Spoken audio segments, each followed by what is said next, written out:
My son told me he didn't want me at his wedding, said it was just for his real family. So I stayed home. Later, I saw the photos of him dancing with his stepdad, and not a single memory of me left in the room. What happened next was rather unbelievable. I will tell you everything. My name was Daniel Pierce. For over 2 decades, I had worked as an architect, tracing lines across paper with a steady hand, believing that if I could just build something strong enough, it would last forever. But that night, I was alone in my living room, the quiet pressing against my chest like a weight I couldn't lift. Michael, my son, had told me last month that he didn't want me at his wedding. He said it softly, almost like an afterthought, his eyes fixed on a spot just beyond my shoulder.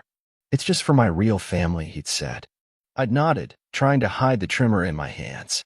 I wanted to believe I understood.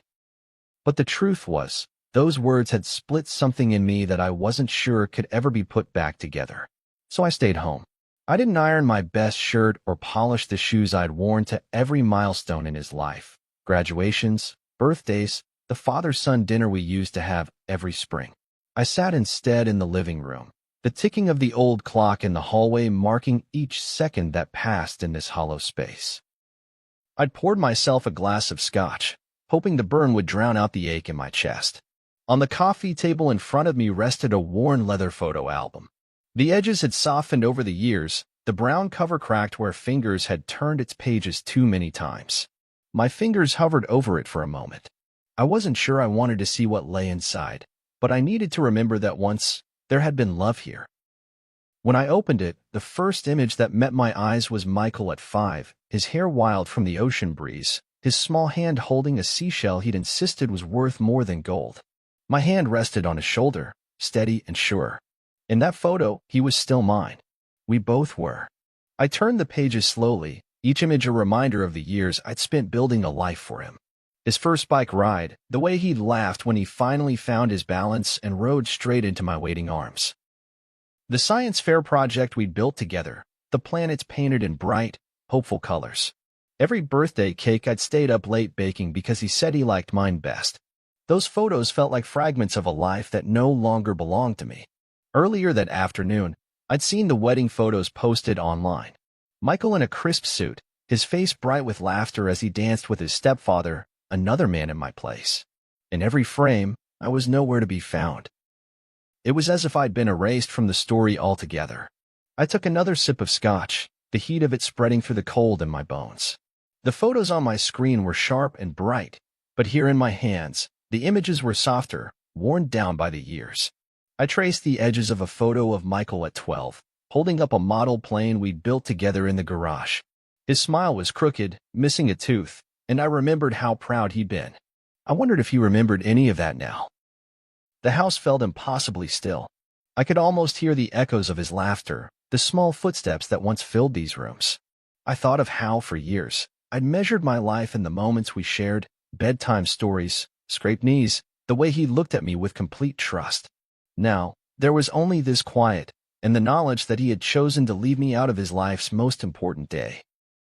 I closed the photo album and rested my hand on the cover, feeling the soft creases of the leather under my fingertips. My hands looked older than I remembered, calloused and worn. In the space above the fireplace, there was a blank wall where I'd always meant to hang a family portrait. I stared at it for a long time, letting the emptiness of that wall seep into me. I tried to picture the wedding, Michael's laughter, the music swelling, the way he must have looked as he danced. I wondered if he had thought of me at all.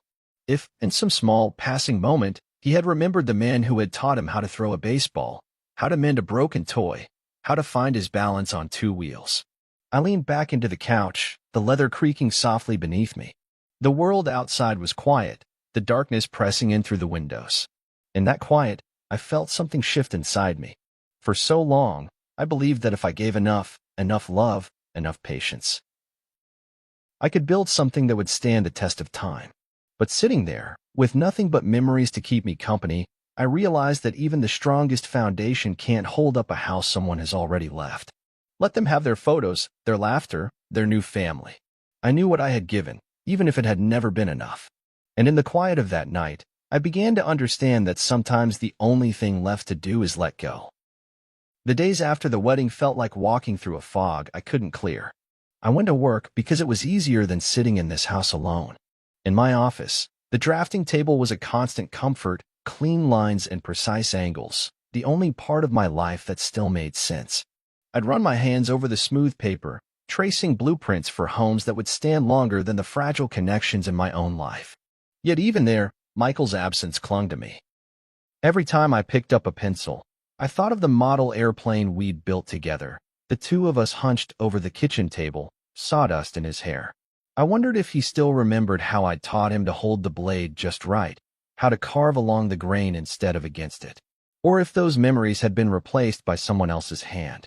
I found myself glancing at my phone more often than I wanted to admit, half hoping for a message that never came. I didn't know what I wanted it to say, maybe an apology, or maybe just an explanation. But the screen stayed dark. My colleagues at the firm noticed I was quieter than usual. They didn't ask questions, and I didn't offer answers. I moved through each day like a man sleepwalking, my mind stuck in the past. In the evenings, I'd sit at my desk long after the office was empty, the lamplight casting long shadows on the walls. I thought of the wedding photos I'd seen. The easy laughter on Michael's face as he clinked glasses with the man who had replaced me. I thought of the music they'd danced to, and how I hadn't been there to see it. One night, when the silence of the office felt too heavy, I called an old friend, James, a man who had known me since college. I tried to talk about the wedding, but the words caught in my throat. All I could manage was, he didn't want me there. James didn't know what to say. Neither did I. I hung up before he could find the right words, because I didn't think there were any. A few days later, I learned that Michael's stepfather had paid for most of the wedding. That detail settled into my chest like a stone. It was as though every memory I'd built with Michael had been replaced, one, by a man who had stepped in when I wasn't enough. I pictured them all raising glasses to the new man in his life, and I wondered if he'd ever pause to remember the father who had taught him how to ride a bike, who had sat through every piano recital and cheered the loudest. At night, I lay in bed and let the memories wash over me like a tide I couldn't hold back. I saw Michael at 10, standing at the edge of the lake, fishing rod in his small hands. I saw him at 16, the way he'd laughed when I gave him the keys to my old car, the pride in his eyes as he turned the ignition. Each memory was a ghost that lived here now, haunting the empty rooms. I thought about the money I'd set aside for him, his college fund, every dollar saved from late nights and second jobs. It had always been meant for him, a gift I'd built brick by brick, hoping it would help him build something of his own. But now, that money felt like another offering to a son who no longer saw me. I didn't know what to do with it yet, but I knew it no longer belonged to him, not in the way I'd once believed. The night stretched long and silent. I stopped answering calls, stopped pretending that I was fine. I let the grief settle in me like dust on an old shelf, unmoved and untouched. I found a strange comfort in that quiet. No explanations, no need to hold myself together for anyone else. In those dark hours, I realized that love is never as simple as it seems, that it can be built on a foundation of devotion, only to be washed away by a single choice. And maybe that was the hardest part to accept, that sometimes the people we build our lives around don't see the scaffolding that holds everything up. They only see the finished house, the bright lights of someone else's laughter. I lay in bed and stared at the ceiling, feeling the weight of those empty spaces in my chest. I didn't know yet what I would do, but as I drifted off to sleep, I felt something harden in me, a quiet resolve, a recognition that this story didn't have to end with me being erased.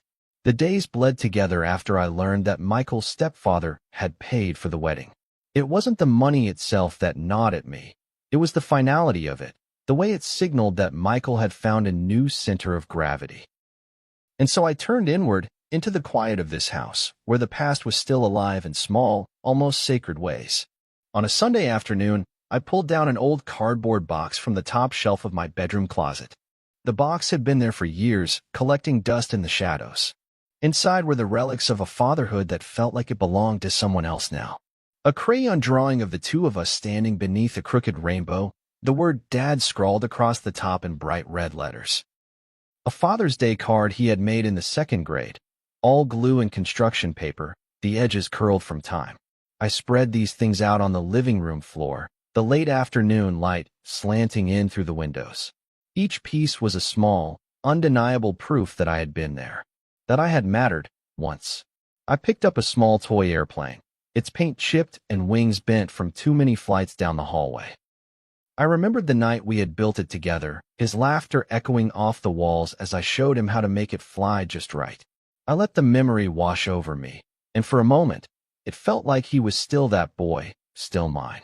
But the photos from the wedding were always there, just beyond the edge of my vision. I would see Michael in that suit, dancing with a man who had stepped in where I had been left behind. I tried to bury that image in the clutter of old report cards and finger paintings, but it never stayed buried for long. One night, after the house had gone dark and the only sound was the slow hum of the refrigerator, I sat down at my desk and began to write. Not to Michael. I knew he wouldn't read it. Instead, I wrote to myself. I wrote down every memory I had of us, every moment that had made me believe that being his father was the most important thing I'd ever do. I wrote about the nights I'd carried him up to bed after he'd fallen asleep on the couch, the way his small body had curled against my shoulder, trusting me to keep him safe. I wrote about the first time he'd called me Dad, the sound of it like music in a house that had been too quiet for too long. I wrote about how I believed that love was enough to build something that would last. The words poured out of me like water from a broken dam. When I finished, I folded the letter and slipped it into the photo album, between two pages where Michael's face still smiled out at me, a boy who had once looked at me like I was the only thing that mattered. I didn't know what would become of that letter, whether it would ever be read or just gather dust like everything else. But writing it felt like an act of reclamation, a small rebellion against the erasure I felt in every new photo of Michael's life. And then, in the quiet that followed, I thought of the college fund. I had built it slowly over the years, small deposits from every paycheck, a promise I'd made to myself that he would always have something to fall back on. It had been my way of ensuring he'd have every chance, every opportunity one never had. But now, looking at these scraps of paper and glue, I realized that fund was no longer his to claim. It wasn't about punishing him. It wasn't about taking something away. It was about honoring what those years had meant to me and refusing to let those memories be rewritten by someone else. That money was a piece of my heart, and I was done giving pieces of myself to someone who didn't see them for what they were. So I began to make plans. Small, careful steps. I didn't know exactly what I would do with the fund, but I knew it would no longer be his. And in that decision, I felt something in me settle. Like a door closing softly behind me, leaving only the echo of quiet resolve. I approached it the way I approached every project I'd ever taken on, carefully, methodically, each step measured against the quiet ache in my chest. The college fund had been my offering to Michael, a quiet testament to every sleepless night, every compromise I'd made to give him the life I thought he deserved. But I saw now that it wasn't his to claim anymore. Late at night, when the house was still and the only light came from the glow of the computer screen, I began to move the money. My hands were steady, my breath slow and even. I moved it piece by piece, account by account, transferring it into a trust that would serve a different purpose. I wasn't sure yet what that purpose would be. Maybe scholarships for children who had no one else to stand behind them. Maybe something to build in my own name, for no one else but me. For the first time in years, the future felt like it belonged to me. Each click of the mouse felt like a quiet punctuation, a way of marking that I would no longer be defined by the choices of a son who had already left me behind. It was a small, deliberate act of reclamation. I didn't do it in anger. I did it because I needed to feel the weight of something I still had control over, something that couldn't be taken from me by a wedding invitation that never came. I remembered when I'd first opened the fund. Michael had been 6, and I'd watched him sleep on the couch after a long day at the park, his small face flushed with sun and laughter. I'd made a silent promise to him then, that I would always be there, always be the foundation he could build on. But promises change and foundations crack. I was learning, slowly, that I couldn't hold up the weight of both of us anymore. I didn't tell anyone about what I was doing. Not friends, not colleagues, not even James. It felt like a secret just for me, a quiet defiance against the erasure that had threatened to swallow me whole. The money was never about the dollars and cents. It was about the man I had tried to be, about the love I had poured into a son who had stopped seeing it. At work, I kept my head down, let the blueprints fill the space where memories of Michael used to live. Each line I drew felt sharper, more deliberate. In the office, no one asked why I stayed late every night, or why I seemed to move a little slower, a little quieter. I think they sensed that something had shifted in me, like a beam that had finally been braced, no longer in danger of collapse. One night, after the last of the money had been moved, I sat at the kitchen table with a cup of cold coffee and stared out into the darkness.